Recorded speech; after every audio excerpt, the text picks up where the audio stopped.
नमस्कार दोस्तों, स्वागत है आपका हमारे YouTube चैनल SC ई-लर्निंग पर। तो इस वीडियो को देखने के बाद आप सीख जाओगे और किसी को भी सिखा पाओगे इलेक्ट्रॉनिक विन्यास निकालना। तो देखना, शुरू करते हैं।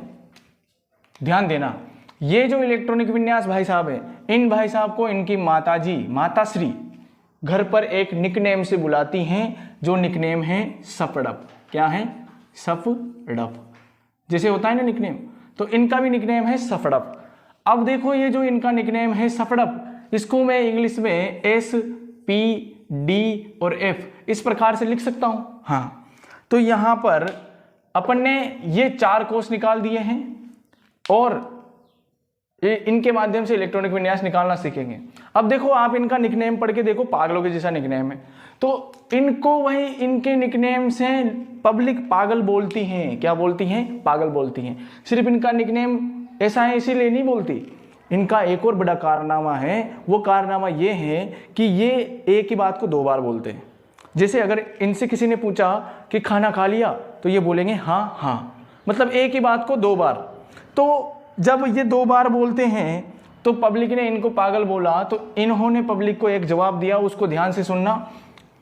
इन्होंने बोला कि समझे समझे पागल, समझे पागल समझे। देखो, अभी जस्ट बोला मैंने, एक ही चीज को 2 बार बोल रहे हैं। समझे समझे पागल समझे, पागल समझे।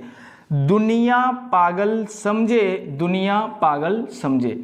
फर्जी दुनिया पागल समझे, फर्जी दुनिया पागल समझे। इनको कोई फर्क नहीं पड़ता।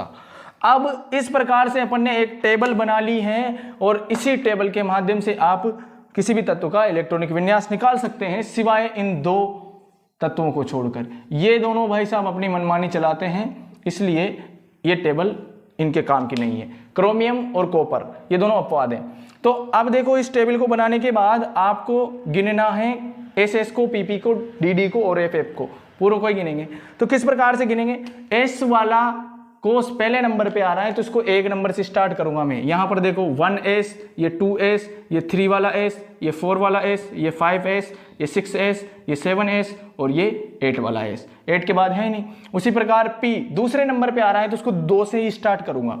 तो ये 2P, ये 3P, ये 4P, ये 5P, ये 6P और ये 7P। 7P के बाद है ही नहीं। D वाला कोष तीसरे नंबर पे आ रहा है, तो उसको 3 से स्टार्ट करेंगे।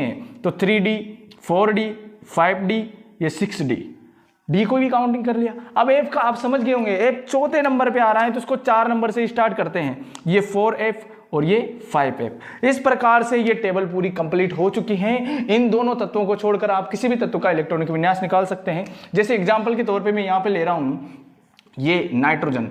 नाइट्रोजन का परमाणु क्रमांक होता है 7। कितना होता है? 7।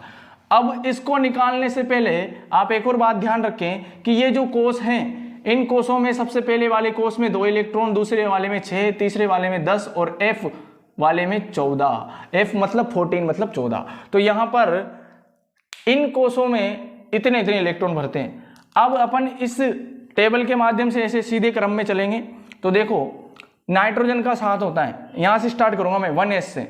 तो यहां लिखा मैंने 1S। अब S वाले कोष में 2 इलेक्ट्रॉन बढ़ते हैं, तो यहां पर 2 भर दूंगा। उसके बाद आएगा 2S, तो यहां पर 2S। S वाले कोष में 2 इलेक्ट्रॉन बढ़ते हैं, तो यहां पर 2 भर दूंगा। 4 हो गए हैं, अभी मेरे पास 3 बाकी हैं। उसके बाद आएगा ये 2P। तो 2P में P में भरते तो 6 हैं, P में भरते तो 6 हैं, लेकिन अपने पास 3 बच रहे हैं, तो यहां पर 3 ही आएंगे। एक और एग्जाम्पल लेके देख लेते हैं। जैसे सोडियम। सोडियम का परमाणु क्रमांक होता है 11। अब इसको भी इसी क्रम में निकालेंगे अपन। देखो 1S, S में 2 भरते हैं, तो 2 भर दिया। उसके बाद 2S, S वाले कोष में 2 भरते हैं, तो 2 भर दिया। उसके बाद 2P, P वाले कोष में 6 भरते हैं, तो 6 भर दिया। इनको काउंट भी करते चला करो। 6, 2, 8 और 2, 10 हो गए। अभी अपने पास 1 बच रहा है। तो उसके बाद आएगा ये 3S वाला कोष, और ये जो 3S वाला कोष है, S में भरते तो 2 हैं, लेकिन अपने पास बच 1 रहा है, इसलिए यहां पर 1 भर देंगे। इसी प्रकार से आप इन दोनों तत्वों को छोड़कर किसी भी तत्व का इलेक्ट्रॉनिक विन्यास निकाल सकते हैं। वीडियो अच्छी लगी तो लाइक करें, शेयर करें और कमेंट जरूर करें।